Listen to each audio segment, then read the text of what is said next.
नमस्कार दोस्तों, आज एक और इंटरेस्टिंग वीडियो लेके आया हूँ आपके लिए। इस वीडियो में हम देखेंगे कि चबाहार पोर्ट के बारे में पाकिस्तान के लोग क्या सोचते हैं। दोस्तों, इंडिया और ईरान की डील हुई है दोस्तों 10 साल की दोस्तों, और ये वीडियो हमने सना अमजाद की चैनल से लिया है और इस वीडियो का ओरिजिनल लिंक वीडियो के डिस्क्रिप्शन में दे दूँगा, वहाँ से वीडियो को जरूर चेकआउट कर लेना। तो चलिए वीडियो को स्टार्ट करते हैं। चाबहार पोर्ट से इंडिया कितना फायदा उठाने वाला है, आइए जानते हैं पाकिस्तान की आवाम से। क्या नाम है आपका? जी, मेरा नाम उस्मान खान। उस्मान, आपको पता है इंडिया और ईरान के दरमियान एक बहुत बड़ा एग्रीमेंट साइन हो गया है।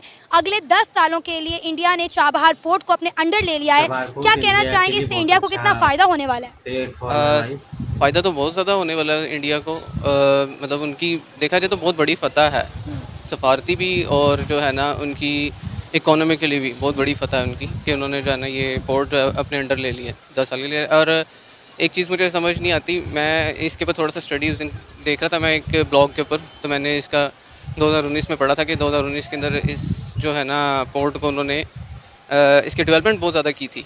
ठीक है, जो उस टाइम मेरे ज़हन के अंदर आ रहा था कि जो है जी इंडिया डेवलपमेंट कर रहा है अपनी छोड़ के, एक बाहर जो है स्टेट के अंदर डेवलपमेंट कर रहा है। इससे पहले वो अफ़गानिस्तान में भी कर चुका हुआ है और उधर इवन उसकी डेवलपमेंट सारी की सारी वो जब तालिबान की गवर्नमेंट आई और उसके बाद फिर वो सारी डूब गई उनकी।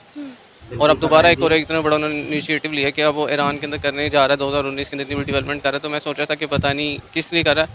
अब उसने 10 साल के लिए कर लिया, तो मैं कहूँगा वो बहुत बड़ी उनकी जो है उसके ऊपर फतह है डिप्लोमेटिकली और इकोनॉमिकली भी कि उन्होंने जो है। पता है उस्मान, अभी भी जो है इंडिया ने ना सिर्फ इस पोर्ट को अगले 10 सालों के लिए अपने अंडर लिया है, बल्कि $120 मिलियन की इन्वेस्टमेंट भी कर रहा है इंडिया इस पर। बहुत है, बहुत बड़ी इन्वेस्टमेंट है, $120 मिलियन। और मैं ये कहूँगा कि जो है उसके पास इतनी इन्वेस्टमेंट करने के लिए इतना पैसा है कि वो जो है जी एक बाहर इतनी बड़ी रकम फेंक रहा है। पहले अफ़गानिस्तान की इतनी रकम उसने फेंकी, अब ईरान में कर रहा है, तो वो बोल्ड स्टेप्स लेता है। और मुझे हैरानगी होती है कि हमारी जो है ना पॉलिसीज़ वगैरह कहाँ पे मतलब स्टैंड कर रही हैं। हम वो अपनी कंट्रीज़ के लिए जो है ना अपनी मुल्क के लिए उसको जो बेहतर लगता है उसके लिए वो इतने बोल्ड स्टेप्स ले रहा है और पूरी दुनिया को आंखें भी दिखाता है। ठीक है, मुझे याद है हम लोग 2 दफ़ा एग्रीमेंट की वायलेशन कर चुके हैं ईरान के साथ, जो गैस पाइपलाइन बना रहे हैं। और गैस पाइपलाइन के अंदर मेरा ख्याल है सबसे बड़ा जो फ़ायदा होगा वो हमारी आवाम को है, क्योंकि उसके साथ जो है वो हमारे मुल्क के अंदर कितने क्राइसिस हम लोग देख चुके हैं गैस के दौरान। सर्दियाँ तो दूर की बात है, अभी गर्मियों के अंदर लोगों बेचारों को जो है वो गैस नहीं मिल रही। बिशारत सर, क्या करते हैं आप? मैं प्रॉपर्टी का काम करता हूँ। सर, आपको खबर पता चली होगी कि ईरान का जो चाबहार पोर्ट है, जो चाबहार बंदरगाह है, इंडिया ने अगले 10 सालों के लिए इसे अपने अंडर ले लिया है। ईरान के साथ उन्होंने एक बहुत बड़ा एग्रीमेंट साइन कर लिया है चाबहार पोर्ट को लेकर। क्या कहना चाहेंगे आप उनकी इस डील पर? ज़ाहिर है इंडिया बिजनेस कर रहा है, हमारी तरह थोड़ा ही है। अभी हमारे पिछले दिनों सदर साहब आए हुए थे ईरान के, ठीक है। अब वो कश्मीर का मामला उठाया हुआ था इन लोगों ने, लेकिन कुछ चक्कर नहीं, गैस का हमारा सारे इशू वैसे के वैसे पड़े रहे। क्योंकि मसला ये है कि हमारे हुक्मरान हैं ये सिर्फ अपनी दिहाड़ियों के चक्कर में लगे हुए हैं। ठीक है, ये किसी के साथ यानी कि ना मुखलस चलते हैं ना किसी को चलने देते हैं। ठीक, और बाकी ये है कि जो डील करना जानता था उसको इन्होंने जेल में बंद किया हुआ है।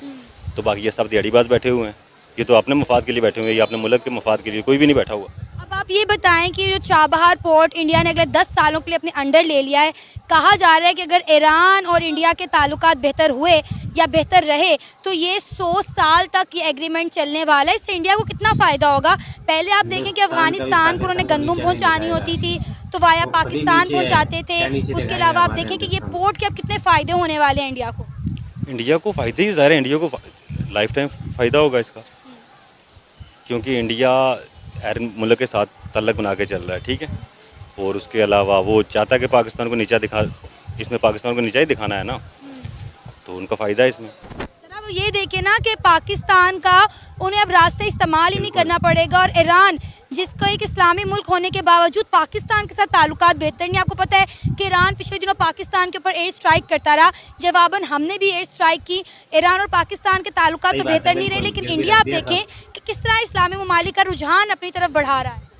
इंडिया ज़ाहिर है इंडिया के तल्लुकात बन गए ना सबके साथ हैं, क्योंकि वो बिज़नेस कर रहे हैं।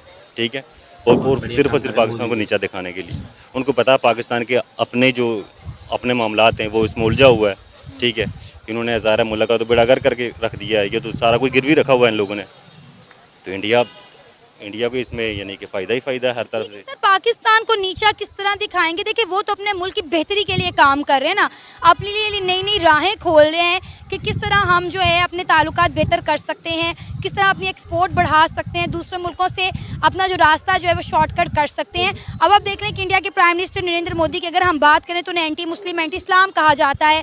पाकिस्तान में ये नारा वो जो है बा आवाज़ बुलंद गूंजता है, लेकिन अब आप देखें कि इंडिया की अगर हम बात करें तो पाकिस्तान से ज़्यादा मुसलमान तो हिंदुस्तान में रहते हैं। फिर आप देखें कि जितने भी इस्लामी ममालिक हैं, आप यूएई लगा लें, सऊदीया लगा लें, ईरान, इराक, इन सब के ताल्लुकात आप इंडिया के साथ देखें, इंडिया कैसे उनके साथ डील्स कर रहा है और किस तरह उनसे पेट्रोल ख़रीद रहा है, खाम तेल ख़रीद रहा है।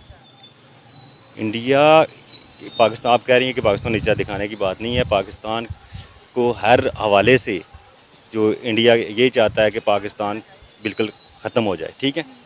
उसके ज़िम्मेदार हम लोग हैं, हम खुद लोग हैं, ठीक है। हम तो वैसे कहते हैं जी कि इंडिया दुश्मन है, इंडिया दुश्मन है, इंडिया दुश्मन नहीं है। ज़बरदस्त। फिर तो आपको चाबहार पोर्ट के बारे में पता होगा, ईरान का ये पोर्ट है और इंडिया ने इसके ऊपर एक बहुत बड़ा एग्रीमेंट साइन कर लिया अपनी तारीख का। अगले 10 सालों के लिए चाबहार पोर्ट जो है वो अब इंडिया के अंडर रहेगा और अगर इंडिया और ईरान के ताल्लुकात बेहतर रहे, बेहतरीन हुए तो ये एग्रीमेंट जो है 100 साल तक भी चलेगा। क्या कहना चाहेंगे इस पर? और मेरा यही है कि इंडिया अच्छी पॉलिटिक्स कर रहा है, इंटरनेशनली अपना रोल अदा कर रहा है और लाइक उनका जो एक प्लान है, इकोनॉमी प्लान है फ्यूचर का, वो उसको लेके बड़ा चाह रहे हैं। मतलब लाइक पाकिस्तान को भी चाहिए कि वो इस तरह अपने नेबर्स के साथ करे कंटिन्यू चीज़ें, बट अनफॉर्चुनेटली पाकिस्तान उस तरह से डील नहीं कर रहा। उसकी बजाय हमारा जो दूसरे नेबर कंट्री हैं वो हमारे एक दूसरे नेबर कंट्री के साथ वो अपना कॉन्ट्रैक्ट कर रहा है और हालांकि पाकिस्तान इंडिया को मिलकर ग्वादर का कर लेना चाहिए था।